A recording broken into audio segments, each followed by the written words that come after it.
Bonsoir à toutes et à tous, bienvenue dans cette édition d'information. Au sommaire, fin en Éthiopie des travaux sur la conférence contre la faim, une rencontre initiée par l'Organisation des Nations Unies pour le développement industriel. Plus de 1700 participants ont pris part au rendez-vous pour trouver des solutions durables à la faim et à la pauvreté sur le continent. Et puis à l'université Afia de l'Abbé, les enseignants-chercheurs viennent de boucler une série de formations sur l'intégration du numérique dans le système d'enseignement. Ils se disent capables désormais de dispenser des cours en ligne. Enfin, conférence médicale sur la paralysie cérébrale et la prise en charge des enfants atteints de handicap. La Fondation internationale Thierno et Mariam Fitima compte mobiliser plus de personnes pour lutter contre cette pathologie, mais surtout sensibiliser sur les méthodes de prévention et de prise en charge. Voilà pour le sommaire. Encore une fois, bonsoir à tous. Tout d'abord, le chef de l'État a accompli ce vendredi ses devoirs religieux à la grande mosquée Faisal de Conakry. Le général Mamadi Doumbouya est venu aux côtés des fidèles musulmans pour accomplir ce rituel. Dans son sermon, l'imam Elhadj Mamadou Saliou Camara a invité les fidèles musulmans massivement mobilisés pour la circonstance au renforcement de la cohésion sociale. Oumar Bari. Le président de la République, le général Mamadi Doumbouya, a effectué ce vendredi 8 novembre 2024 la prière du vendredi à la mosquée Faisal. Accompagné de ses proches collaborateurs, le chef de l'État a rejoint des centaines de fidèles pour accomplir ensemble cet acte de dévotion, de son engagement spirituel et de son attachement aux valeurs religieuses.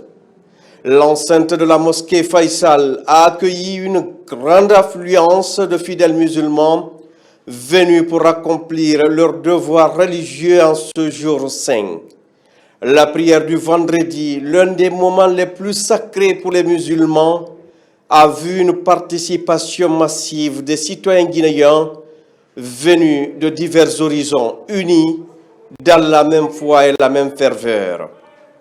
À l'occasion de ce rassemblement, l'imam ratib de la mosquée Faisal, Elhadj Mamadou Saliou Camara, a prononcé un sermon inspirant axé sur des valeurs essentielles pour la construction d'une société harmonieuse.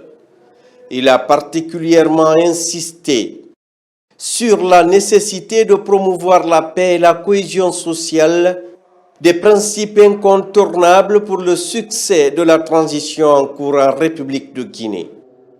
L'imam Ratib a également exhorté les fidèles musulmans en particulier et le peuple de Guinée en général à cultiver des valeurs de solidarité et d'entraide tout en insistant sur l'importance de réaliser de bonnes actions pour se rapprocher de Dieu.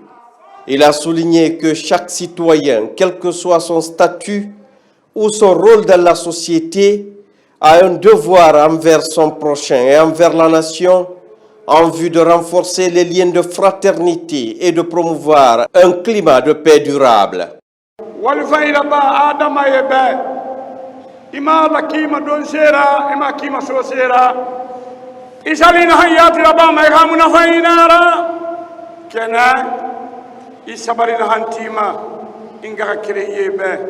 إهنيرا تنفق أموالك خالصا لوجه الله تعالى خالص على به لا تنتظروا من المحسن إليه جزاء ولا شكرا إن أول فإن ربما ربا إقاو قال يارا إنما ما يهمكم أي ربا من كاجي خاكلوبة أكلوبة ما كلوبة هاي نملونرا يدينا يكفن يانا خلارا على هو يكفن وخما علي ومما لمبوريا ونمبور التاجي وغهنا ومبورنا وهكيني ومبورما ومبورما وهكيني ومبورما وهو ياتي ومدينة نحن ويجوي بين اللانه يا إلهي الله خير عليه الصلاة والسلام أنا قسم بمامو مخيرا نحن أبوري لغان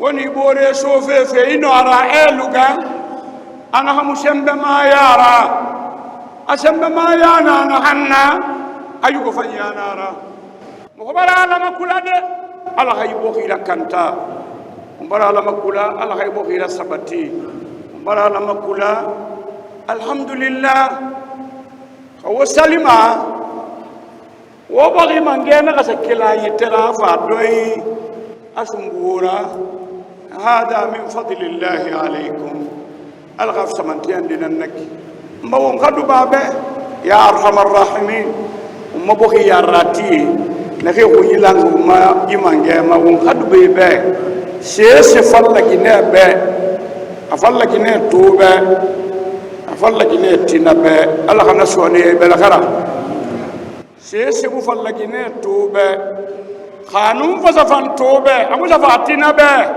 allah khema ku yana tanna allah baraka se khawali na khena allah khadiyera efefe nata khafan dunia alik dunia lagine tono tinabe allah soni be la khara khanam falla gine tono tinabe allah khirane munara allah khema ku yana ربنا آتنا في الدنيا حسنة وفي الآخرة حسنة وقنا عذاب النار. Le président de la République, son Excellence le général Mamadi Doumbouya, tout en participant à cette prière collective, a démontré une fois de plus son soutien aux efforts de réconciliation nationale et à l'instauration d'une transition apaisée. En se rendant à la mosquée Faisal, il a non seulement marqué sa présence en tant que leader spirituel, mais aussi en tant que garant de la paix et de l'unité nationale en République de Guinée. Son Excellence le général Mamadi Doumbouya a toujours exprimé son désir de voir la Guinée se relever des défis qui se posent à elle en favorisant un dialogue constructif entre tous les citoyens et en poursuivant une transition inclusive où la paix et la justice seraient les maîtres mots.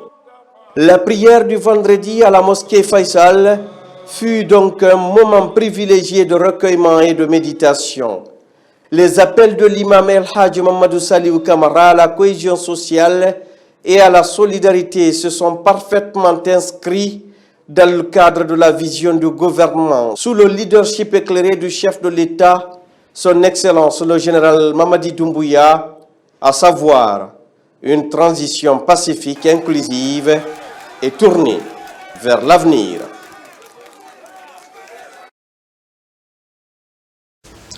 À présent, cette série d'audiences au Conseil national de la transition, Dr Dansa Kourouma a reçu successivement l'ambassadeur de la France et celui de la Turquie en Guinée, le renforcement de la coopération, mais surtout la volonté de ces deux pays à accompagner l'organe législatif de la transition dans son processus de vulgarisation de l'avant-projet de la Constitution ont été longuement abordés. Robert Siditounou. C'est tout d'abord l'ambassadeur de la République française en Guinée qui a été reçu en audience par le président du Conseil national de la transition. Avec le diplomate français, les discussions ont essentiellement porté sur le renforcement des liens d'amitié et de coopération entre Conakry et Paris. Au cours de la rencontre, il a également rassuré l'honorable Dr Dansa Kourouma de sa ferme volonté d'accompagner l'organe législatif de la transition dans son processus de vulgarisation de l'avant-projet de la nouvelle constitution. Il me semblait important de pouvoir écouter la vision du projet, de l'avant-projet constitutionnel, son historique, la manière dont les populations vont être sensibiliser, participer aussi à la réécriture de certains articles. Et donc nous avons pu échanger avec le président Kourouma aussi sur l'importance des langues nationales et donc l'articulation, le complément, comme il le dit, entre la langue française dans laquelle est rédigée la Constitution et puis les langues nationales qui sont utilisées par les populations. C'était absolument passionnant parce que je pense que dans une démocratie, il est important que la population ait accès au droit qui est supposé régir sa vie. Le second entretien est celui accordé au nouvel ambassadeur de la Turquie en Guinée. L'entretien a permis un échange fructueux sur la redynamisation et le renforcement des liens de coopération entre nos deux pays. Plusieurs questions d'intérêt commun ont été aussi abordées. Nous allons continuer de tout de tout notre pouvoir pour justement essayer de diversifier ces relations et de les renforcer par la même occasion. Et nous avons également discuté du projet, de l'avant-projet, du projet de la nouvelle constitution de la Guinée. La Guinée se trouve dans un période très très important de son histoire et en tant que la Turquie, nous sommes là pour l'assister. Ces rencontres se tiennent au moment où l'institution parlementaire s'apprête à déployer sur l'ensemble du territoire national ses émissaires dans le cadre de la vulgarisation de l'avant-projet de la nouvelle constitution. Comme annoncé dans les titres, fin en Éthiopie des travaux sur la conférence contre la faim, une rencontre initiée par l'Organisation des Nations Unies pour le développement industriel. Plus de 1700 participants ont pris part au rendez-vous pour trouver des solutions durables à la faim et à la pauvreté sur le continent. L'engagement est pris par les dirigeants africains pour des actions collectives. C'est le Premier ministre Amadou Riba qui a représenté la Guinée lors de cette rencontre. Hadi Kamara, Ousmane Kobele Keita. Un monde sans fin est possible. À Addis Abeba, les dirigeants des États, comme l'Éthiopie, le Kenya, la Sierra Leone et la Guinée, ont reconnu que la faim n'est pas une question de ressources, mais de action et de politique coordonnée. L'Union africaine, à travers la Commission, propose un nouveau plan stratégique pour libérer les 80 millions d'Africains de ce fléau, soit un quart de la population du continent. L'ONUDI assure de son accompagnement à travers la promotion de l'agro-industrie. S'exprimant au nom du président de la République, le général d'armée Mamadi Doumbouya, le Premier ministre Amadou Riba souligne l'urgence d'une action collective en annonçant la solution guinéenne. La faim est une calamité que nous devons systématiquement combattre, parce que si on ne le fait pas, c'est l'existence de l'humanité qui est en danger. J'ai entendu des discours qui demandent de l'action. Une population qui a faim, c'est une population qui ne peut pas être en paix. Nous devons avoir la possibilité de développer notre agriculture, de repenser nos manières de faire. Nous avons la chance d'avoir un projet minier sur lequel nous allons utiliser les ressources minières pour développer l'agriculture, pour développer l'agro-industrie, pour développer des politiques qui permettent d'avoir une économie diversifiée, qui ne soit pas une économie de rente, parce que l'économie de rente ne peut pas produire des richesses durables. Et nous allons nous engager avec détermination dans la mise en œuvre des politiques pour atteindre des ODD. Depuis quelques années, certains des pays, comme l'Éthiopie, ont réussi à conduire des politiques qui ont permis à des changements de situation alimentaire. Ce modèle inspire les États. À travers la vision héritage vert, l'Éthiopie s'est reverdie, le niveau de sa production a explosé et le revenu des paysans s'est amélioré. Dans la perspective d'un échange d'expériences et de pratiques, une visite des fermes paysannes a été organisée pour les délégations de la Guinée et de la Sierra Leone. We in Ethiopia, we are trying to have our own. En Éthiopie, le gouvernement s'efforce de résoudre les problèmes du changement climatique et de la sécurité alimentaire de manière autonome, sans dépendre du soutien international. Le Premier ministre a lancé l'initiative Héritage Vert pour planter 50 milliards d'arbres en 8 ans. 40 milliards ont été plantés avec 60% d'arbres fruitiers comme les avocatiers et les manguiers. En plus de lutter contre le changement climatique, ces plantations produisent des fruits pour l'alimentation et génèrent des revenus grâce à l'exportation, améliorant ainsi la vie des agriculteurs. Le gouvernement guinéen, qui porte une initiative d'insertion et de reconversion des retournés d'immigration, est intéressé par le modèle éthiopien. C'est un schéma vertueux qu'il faut que nous épousions pour ramener les populations vers la terre, vers l'intérieur du pays. Nous devons faire en sorte que les jeunes et les femmes s'inscrivent dans une logique moyenne et à long terme pour vivre de manière beaucoup plus tranquille, pour repeupler nos campagnes, pour reverdir notre pays. L'aisance se renforce et la pauvreté puisse disparaître de notre pays. C'est un challenge avec la volonté, avec l'aide de Dieu. Au bout de 5 années, ceci est possible. La pratique de l'agriculture intelligente, la restauration de l'environnement, l'appui aux producteurs et la mise en commun des politiques publiques à l'échelle du continent sont les réponses contre la faim, en confortant la sécurité alimentaire de l'Afrique. Partenariat entre la Guinée et le Maroc pour la promotion des échanges commerciaux. Les 3 jours de travaux ont débouché sur de belles perspectives eu égard à la volonté qui s'est manifestée de part et d'autre. C'est une offensive économique orchestrée par l'Agence marocaine de développement des investissements et des exportations. Mohamed Seyar Souma. C'est ce que souhaite la mission économique et commerciale marocaine.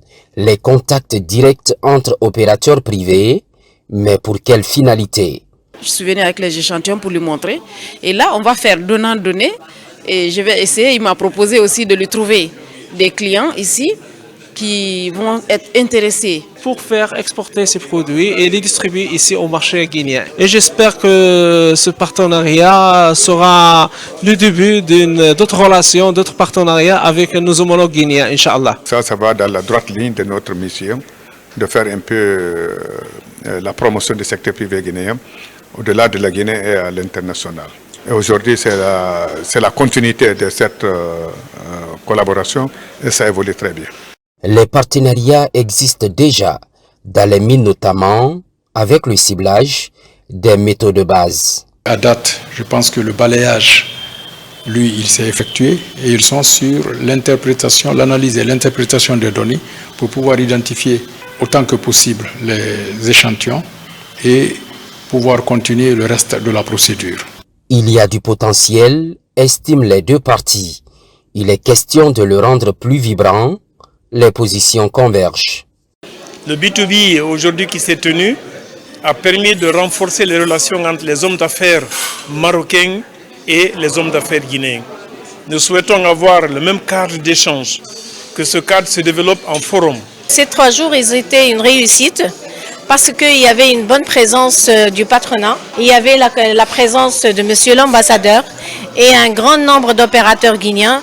Et si ça s'explique par l'importance de développement du partenariat gagnant-gagnant Maroc et Guinée. De belles perspectives économiques. Pour cela, 72 heures d'échange afin de redonner confiance. Ce n'est pas suffisant aux yeux de l'Agence marocaine de développement des investissements et des exportations. Elle n'exclut pas de renforcer la présence des entreprises chérifiennes sur le sol guinéen et vice-versa. Vers une coopération guinéo-malaisienne dans la filière huile de palme, un programme d'échange et de réseautage se tient cette semaine entre producteurs guinéens et malaisiens. La Malaisie étant un modèle dans le monde, trouve que l'huile rouge produite en Guinée est de très bonne qualité, mais surtout facile à exporter. Abdul Karim Kamara. Incontestablement, l'huile de palme guinéenne est l'un des produits locaux les plus prisés hors des frontières guinéennes. Un des plus grands pays producteurs d'huile de palme au monde est la Malaisie. Ce pays s'intéresse désormais à celle produite en Guinée à travers le Conseil malaisien de l'huile de palme. Ce conseil s'attache les services de l'Agence guinéenne de promotion des exportations afin d'explorer de nouvelles opportunités de collaboration dans le secteur. La qualité que produit la Guinée en termes d'huile de palme est franche. On ne dirait pas la meilleure, mais en tout cas c'est l'une des meilleures qualités en Afrique de l'Ouest. Ils vont écouter, connaître les besoins des Guinéens et après voir ce que la Malaisie peut apporter à la Guinée et vice-versa. C'est qu'une première et ça va continuer en fait. Ils auront beaucoup plus de choses à faire en Guinée ici en termes d'huile de palme. Ce pays d'Asie du Sud-Est trouve que l'huile de palme guinéenne est de très bonne qualité et plus facile à exporter. Ces rencontres B2B sont organisées entre les producteurs potentiels des deux pays. Pour cet événement, la première chose est que de promouvoir d'abord la coopération entre la Guinée et la Malaisie. Et la deuxième chose est que la Malaisie organise cet événement, c'est pour voir un peu comment on peut aider, venir en aide au gouvernement guinéen techniquement. Et la troisième chose est que beaucoup de ministères ici ont approché l'ambassade pour demander est-ce qu'il y a une possibilité pour que, vu qu'on sait que la Malaisie produit beaucoup d'huile de palme, comment est-ce que la Malaisie peut plus s'intéresser à la Guinée dans ce domaine? Donc, nos produits sont souvent très bons, prisés dans le monde entier, mais nous produisons peu. Et quand les gens viennent, ils veulent acheter, ils achètent. Ensuite, il y a plus de marchandises à exporter. Donc c'est un défi qu'on doit relever. L'Agipex doit jouer ce rôle-là. C'est un rôle fondamental de mise en relation entre hommes d'affaires. Le ministère du Commerce, à travers l'Agipex, entend mettre les bouchées doubles pour gagner le pari de cette coopération guinéo-malaisienne. Le défi majeur, augmenter la productivité de l'huile de palme pour que l'exportation augmente à son tour.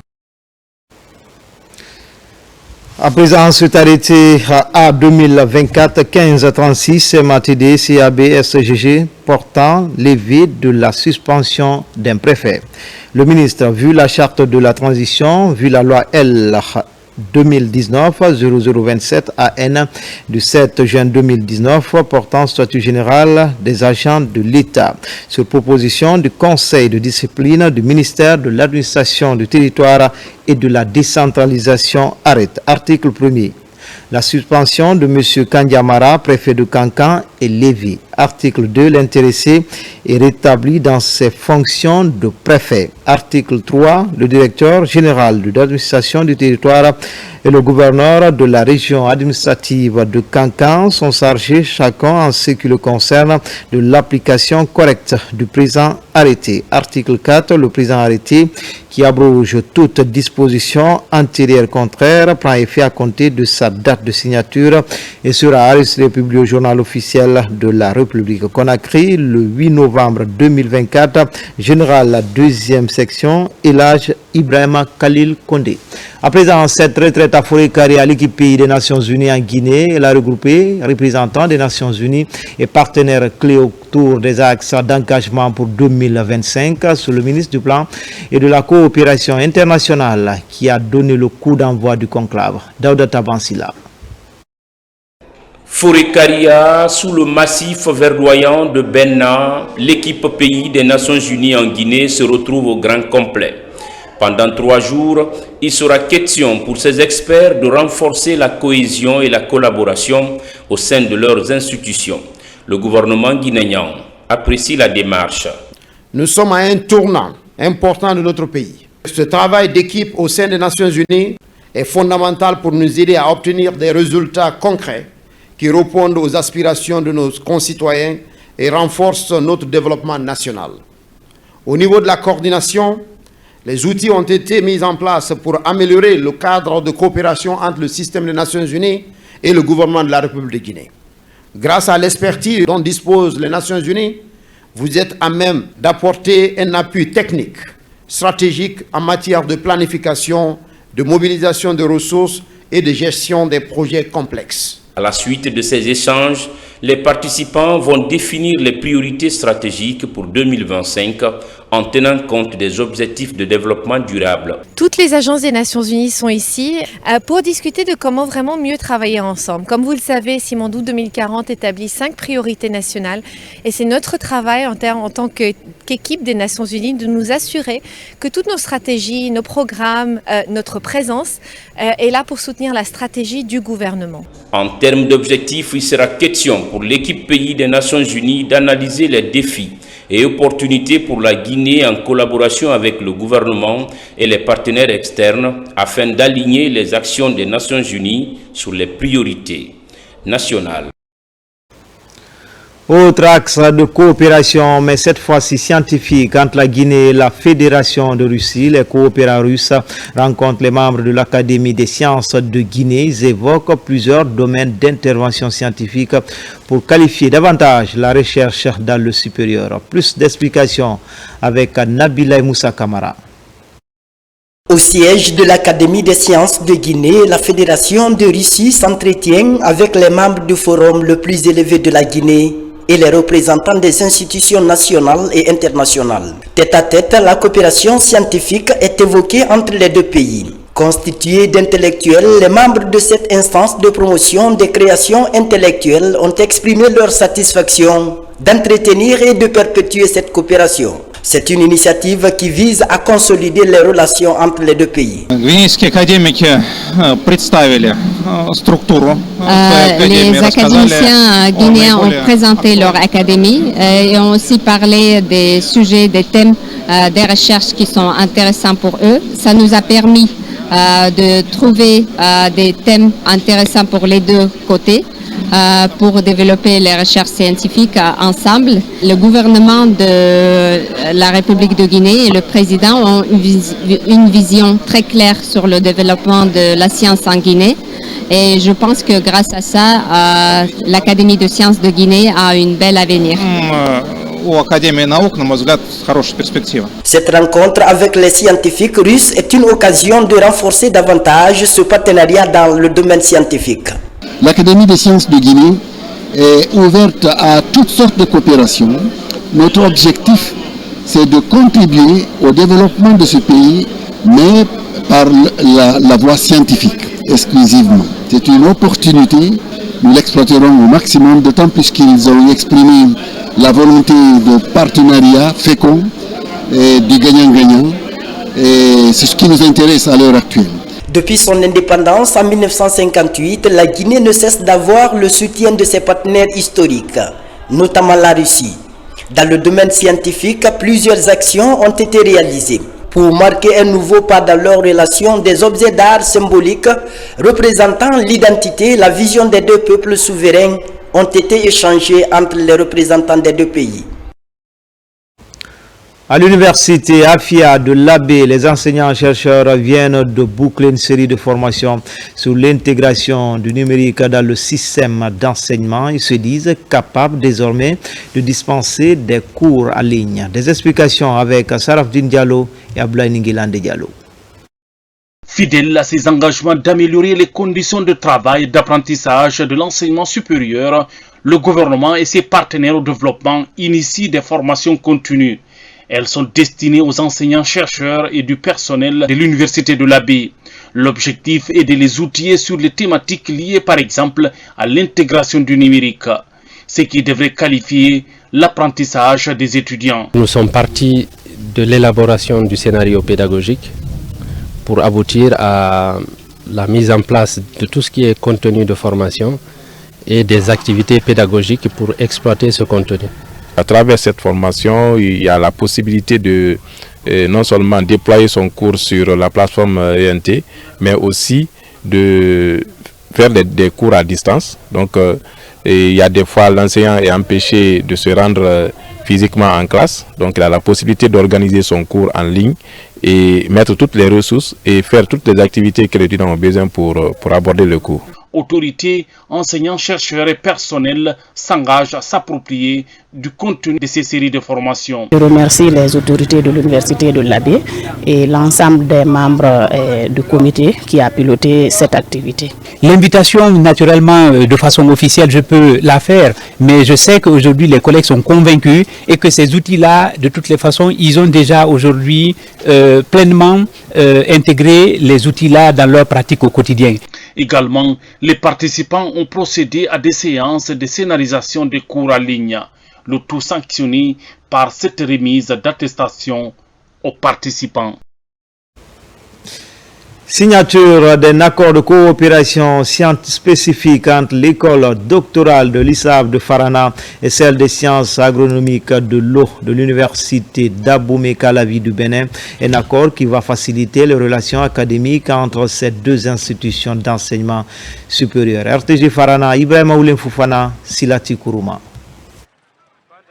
Cette signature d'accord de coopération spécifique augure de belles perspectives entre l'école doctorale de l'ISAF de Farana et celle des sciences agronomiques et de l'eau de l'université d'Abomey-Calavi du Bénin. C'est un partenariat qui va servir d'échange et de partage de potentialités entre les anciens chercheurs et les doctorants de ces institutions. Ces objectifs d'intérêt commun de nos deux institutions constituent une autre preuve éloquente de la volonté et la détermination de notre chef de département en la personne de M. Alpha Bakar Bari de promouvoir la qualité de l'enseignement supérieur et de la recherche scientifique. Cette présente convention de partenariat a une durée de 5 ans renouvelable. Elle va permettre à chaque partie de renforcer les capacités des enseignants-chercheurs et les doctorants prêts à servir le monde paysan. Pour moi, c'est un aboutissement heureux d'une volonté manifeste et une réponse positive aux multiples visites de la directrice générale de l'ISAV au Bénin, qui a posé des actes pouvant rapprocher les institutions des universités du Bénin avec son institution. C'est un premier pas de concrétisation de cette nouvelle diplomatie. Cet accord nous permettra de réaliser des projets de recherche communs, de faciliter la mobilité des enseignants tout comme des étudiants et même d'échanger des membres du jury lors de nos soutenances. L'Institut supérieur agronomique et vétérinaire qui regroupe aujourd'hui 7 départements laisse ouvertes ses portes pour d'autres partenariats. Améliorer les compétences des élèves du primaire en français et mathématiques. La thématique est en débat à la direction fondamentale, à la direction nationale de l'enseignement fondamental. Selon plusieurs études, les élèves guinéens rencontrent plus de difficultés dans ces deux matières. Partenaires et acteurs de l'éducation entendent relever le défi pour mieux outiller les apprenants. Abdelaziz Baldé. L'amélioration des apprentissages au primaire en français et en calcul reste un défi majeur pour le ministère de l'enseignement préuniversitaire à travers la Direction nationale de l'enseignement fondamental. D'après les études du DIPASEC 2019, le niveau des élèves a été impacté par la crise mondiale liée au Covid-19.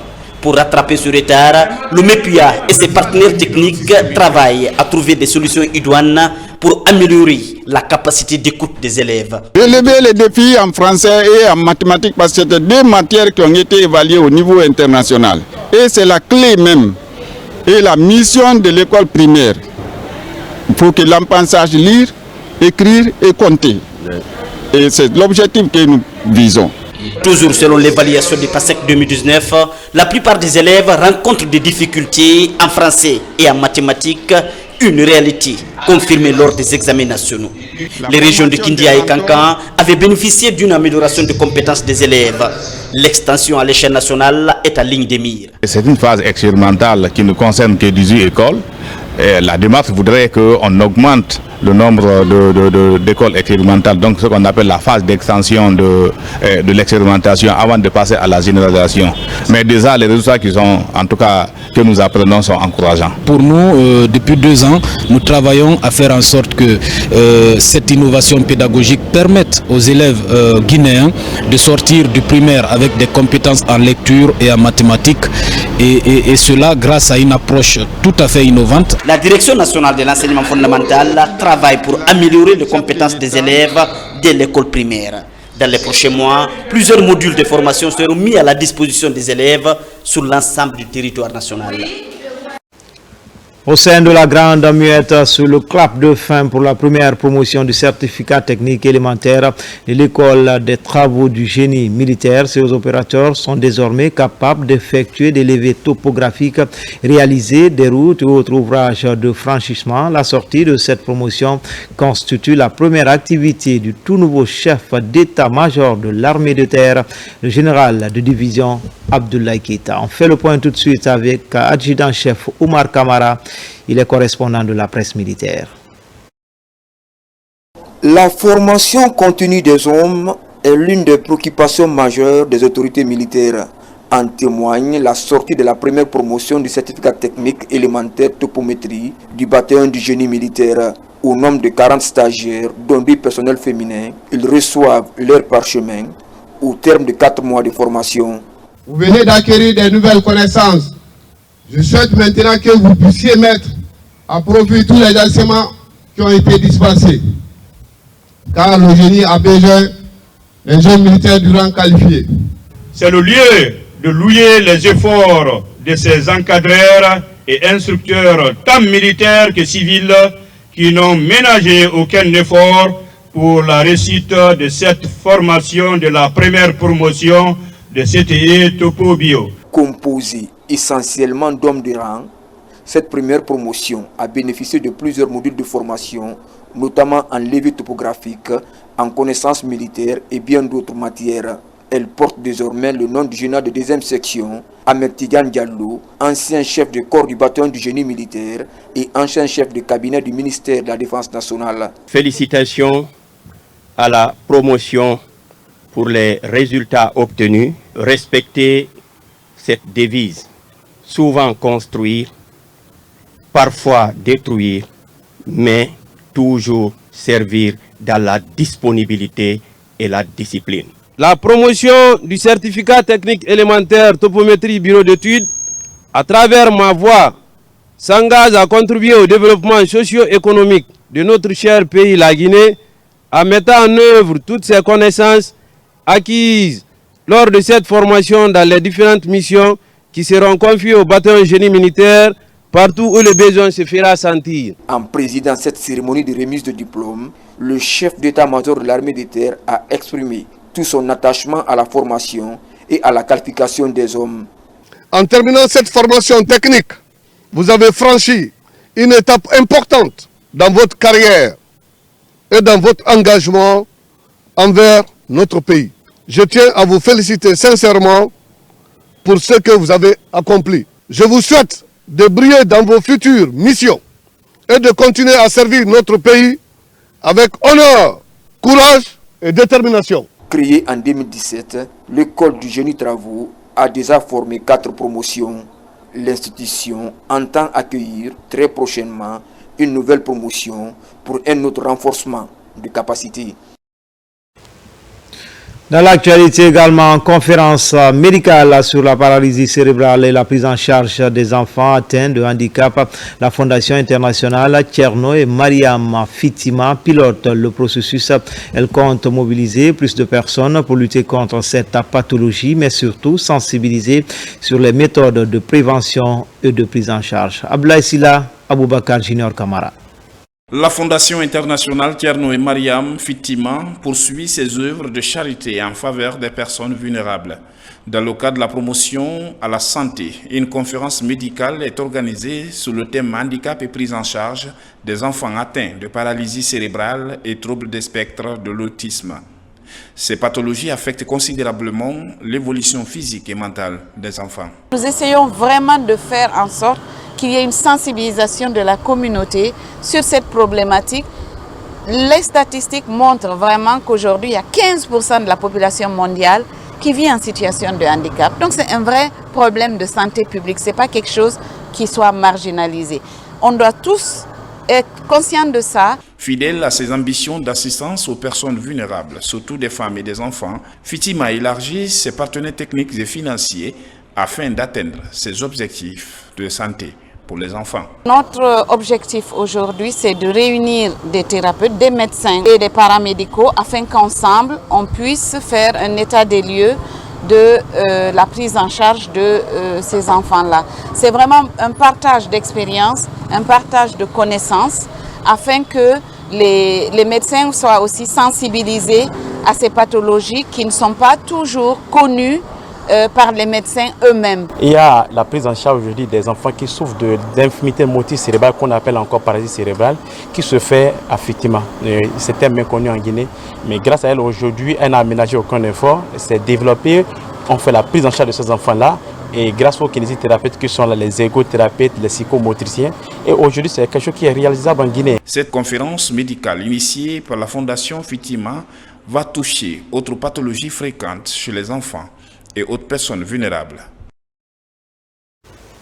Le processus a démarré depuis belle lurette, c'est maintenant acquis. La Guinée dispose d'une stratégie nationale de l'économie bleue. Il s'agit de tirer profit des avantages liés aux ressources en eau. Plusieurs bassins et façades maritimes peuvent faire de l'économie bleue une réalité. Mamadou Alpha Baldé pour plus de détails. L'économie bleue est aujourd'hui considérée comme un facteur important de promotion du développement durable. De nombreux avantages écosystémiques peuvent être tirés des ressources hydrauliques. La Guinée se dote d'une stratégie nationale pour valoriser et rentabiliser son potentiel économique bleu. Les activités économiques menées à partir de l'océan, des fleuves, des lacs, des rivières et des nappes souterraines, que l'on désigne par économie bleue, font vivre des millions de nos concitoyens. La zone côtière, première zone économique du pays, abritant environ 38% de la population nationale, joue un rôle fondamental dans la sécurité alimentaire de la Guinée, en contribuant pour 24% à la production nationale de riz. Assurer une mise en œuvre efficace de cette stratégie, un projet de feuille de route et un portefeuille de programmes et projets liés à l'économie bleue ont été élaborés, constituant ainsi les fondements d'un programme national d'investissement sur l'économie bleue qui sera un programme prioritaire. Avec une façade maritime d'environ 300 km et plusieurs fleuves nationaux et internationaux, la Guinée, avec l'accompagnement du PNUD, compte faire de l'économie bleue une réalité à tous les niveaux. C'est pourquoi nous encourageons des pratiques de pêche durables qui préservent les stocks de poissons et garantissent la viabilité à long terme de notre secteur. Cela a nécessité la mise en place de réglementations efficaces, la promotion de la pêche responsable et la lutte contre la pêche illégale, non déclarée et non réglementée, INN. En plus de la pêche, nous devons explorer d'autres domaines d'activité économique liés à la mer. Avec la validation de la stratégie nationale de l'économie bleue, le château d'eau de l'Afrique de l'Ouest se met dans la dynamique de l'instauration d'une économie durable et bénéfique aux générations actuelles et futures. À présent, je vous amène à Niafou-Diaka, un village situé à 226 km de la préfecture de Mali, région administrative de l'Abbé. C'est une localité aurifère par excellence. L'Union nationale des orpailleurs de Guinée décide d'installer son antenne locale. Un bureau de 11 membres est opérationnel comme cheval de bataille pour promouvoir la bonne cohabitation entre les populations locales et les exploitants artisanaux. Les images sont commentées par Mamadou Saliouba. Niafou-Diaka, un village aurifère par excellence, situé dans la commune rurale de Balaki, préfecture de Mali. Cette localité devient la 14e zone aurifère de la Guinée, couverte par l'Union nationale des orpailleurs de Guinée. L'installation du bureau local des orpailleurs de Niafou a connu une forte mobilisation des populations locales. Une représentativité remarquée de cette instance qui vise à pacifier les zones aurifères. Pour le cas des Niafou, nous avons essayé de prendre le devant pour venir les organiser et mettre un bureau crédible sur place pour qu'ils puissent représenter dignement l'Union nationale des orpailleurs de Guinée au nom de M. le Président de l'Union nationale, El Hadji Tidiane Koïta. Le rôle qu'ils doivent jouer en première position, c'est le maintien de la paix et de la quiétude sociale. Mamadou Diallo devient le tout premier président du bureau provisoire des 11 membres au compte de l'Union des orpailleurs de Guinée. Dans cette localité, il tient avec son équipe à répondre aux attentes des mandants, des responsables de l'INOG et des autorités sous la clairvoyance du président général Mamadi Doumbouya et le soutien du président de l'Union des orpailleurs, El Hadji Tidiane Koïta. Nous mènerons à bien notre mission et nous sommes contents d'avoir désormais des interlocuteurs. Nous remercions le président des orpailleurs de Guinée, El Hadji Tidiane Koïta, et le général Mamadi Doumbouya, président de la République. Que Dieu les guide sur le développement de la Guinée. Ibrahima Kamara est le premier secrétaire à la parcellisation et à la recherche des couloirs d'exploitation dans les zones d'orpaillage. Il rassure quant à son implication personnelle et celle de l'ensemble des membres du bureau local pour la bonne cohabitation entre les sociétés aurifères et les exploitants artisanaux de l'or. Nous jouons notre rôle d'interface entre l'État et les populations à la base. Les populations doivent, à travers nous ou bien en les aidant, identifier les couloirs d'exploitation. Quand les couloirs sont identifiés, Maintenant, on remonte l'information là aux autorités. Les autorités nous autorisent désormais à venir exploiter ces couloirs. Le bureau local des orpailleurs a pour premier rôle la pacification de la zone d'orpaillage. Les membres se disent déterminés à œuvrer pour résoudre les différends et les sources de conflits. Une vision du président de la République, le général Mamadi Doumbouya, a cultivé la paix et a assuré le développement des communautés impactées par les activités minières. Dans le reste de l'actualité, la radio rurale de Forêt-Caria est un atout pour le développement local. Pour mieux servir le monde rural, elle nécessite quelques moyens logistiques de renforcement des capacités du personnel. Ainsi, les citoyens de Mouria seront au bain de l'actualité en temps réel. Amadou Bailobari, Ousmane Ouatsissé, le retour de Forêt-Caria. Dans sa mission d'éducation, de sensibilisation pour promouvoir le développement local, la radio rurale de Forêt-Caria s'illustre à plus d'un titre, même si le besoin en ressources humaines, surtout en logistique, apparaît sans langue de bois. Car Forêt-Caria comprend 11 sous-préfectures, dont certaines d'entre elles se situent à plus de 80 km du chef-lieu. La meilleure façon d'informer la communauté, c'est de les informer dans la langue qu'elles comprennent. Mais sur le plan formation, c'est là où nous allons lancer un appel. Parce qu'il y a beaucoup de problèmes par rapport à ça. Nous, par exemple, à la radio de Forêt-Caria, nous engageons des formations internes pour que nous sortions pour des tournées dans les communautés, dans les sous-préfectures. Il nous faut vraiment un moyen et une équipe dynamique. Du point de vue technique, quelques soucis se manifestent, bien que les techniciens n'abandonnent rien et s'apprêtent à tout moment à dépanner et booster les équipements. Au niveau de la technique de la radio de Forêt-Caria, il y a beaucoup de difficultés, surtout avec le console et les compresseurs et ainsi de suite. Cela est dû aux foudres de tonnerre. Mais à chaque moment que nous avons des difficultés, je fais quand même au mieux avant d'appeler la direction. Nous demandons à l'État de nous envoyer quelques équipements que nous avons besoin. Vu les réalités, les problèmes d'énergie et autres, on n'arrive pas à travailler en plein temps de 24 heures. Mais au moins, chaque jour, 7 heures à 0 heure, ça c'est déjà calé. Pour mieux répondre aux aspirations des Moriani, l'appui technique et logistique à cette radio pourrait être la boussole du développement agropastoral de Forêt-Caria.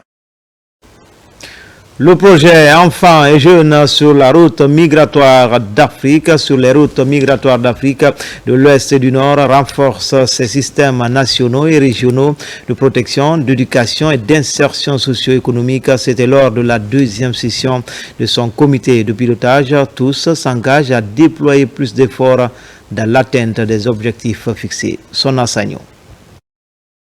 Après la première session organisée par Terre des Hommes pour protéger les enfants et les jeunes durant leur parcours migratoire en créant des dispositifs d'accompagnement, la deuxième session du comité de pilotage national du projet Enfants et jeunes sur les routes migratoires d'Afrique de l'Ouest et du Nord n'a pas manqué d'atteindre ses objectifs. L'objectif de ce projet est de renforcer le système pour une meilleure prise en charge des enfants en situation de mobilité, de questionner la mise en œuvre, relever les acquis qui ont été engrangés, mais aussi faire un focus sur les défis auxquels le projet rencontre pour pouvoir trouver des solutions, des réponses concrètes pour améliorer la qualité de la mise en œuvre. Ces enfants et jeunes sont souvent exposés à des risques majeurs tels que la traite des êtres humains, l'exploitation, la violence et la marginalisation. Il est de notre devoir en tant que gouvernement, organisations internationales, ONG, partenaires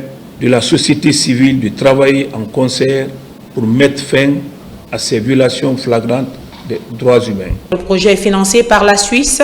Au cours de cette rencontre, l'équipe du projet échange et présente aux parties prenantes le niveau d'exécution des travaux. Il y a eu des recommandations phares que nous avons parcourues avec les services techniques, mais surtout des engagements qu'ils ont eu à prendre vis-à-vis du projet.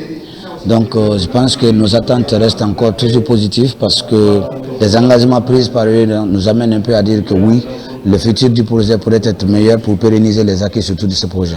Étaient représentés à cette rencontre les ministères concernés, les partenaires techniques et institutionnels qui s'engagent à fournir plus d'efforts pour atteindre les objectifs du projet, protéger les enfants et jeunes sur les routes migratoires en Afrique de l'Ouest et du Nord. Enfin, valorisation du potentiel culturel de la Guinée. Le programme des Nations Unies pour le développement accompagne l'initiative. Ce programme stratégique du ministère de la Culture consiste à mieux vendre la culture au-delà de nos frontières. Une convention est parafée pour un montant de près d'1 million d'euros pour la mise en œuvre du dit projet. Ousmane Ba, Mohamed de Camara. Valoriser le potentiel culturel de la Guinée est une préoccupation des autorités en charge de la culture, du tourisme et de l'artisanat. Pour réaliser cet ambitieux projet, le gouvernement guinéen bénéficie de l'accompagnement du PNUD à hauteur de près d'1 million d'euros.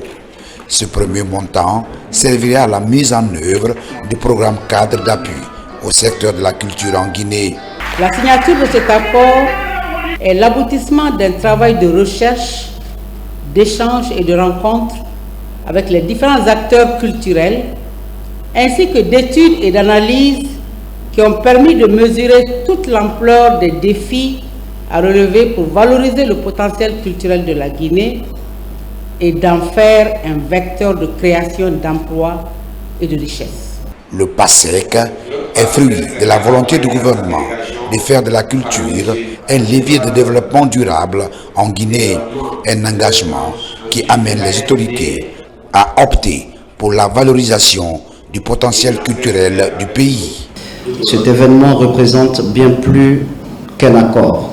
Il symbolise un engagement commun envers la valorisation de notre identité culturelle et la prospérité de notre nation.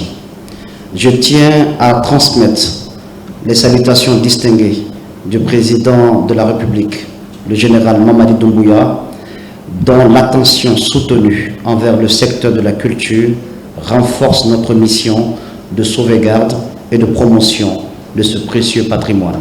Permettez-moi de témoigner ma reconnaissance au programme des Nations Unies pour le développement, qui a joué un rôle crucial dans l'élaboration de ce programme stratégique. Le renforcement des capacités institutionnelles, organisationnelles pour une gouvernance efficace du secteur culturel, l'amélioration des compétences des acteurs culturels pour professionnaliser et rehausser la compétitivité des offres artistiques sont quelques piliers du PASEC qui reflètent l'ambition des autorités de doter le pays d'une culture dynamique et résiliente. C'était tout pour les infos. Tout le plaisir a été pour moi de vous servir. L'information continue sur le www.rtgguinée.info. À demain, Inch'Allah, pour d'autres actualités sur la Guinée, notre paradis, terre de richesse et d'innovation.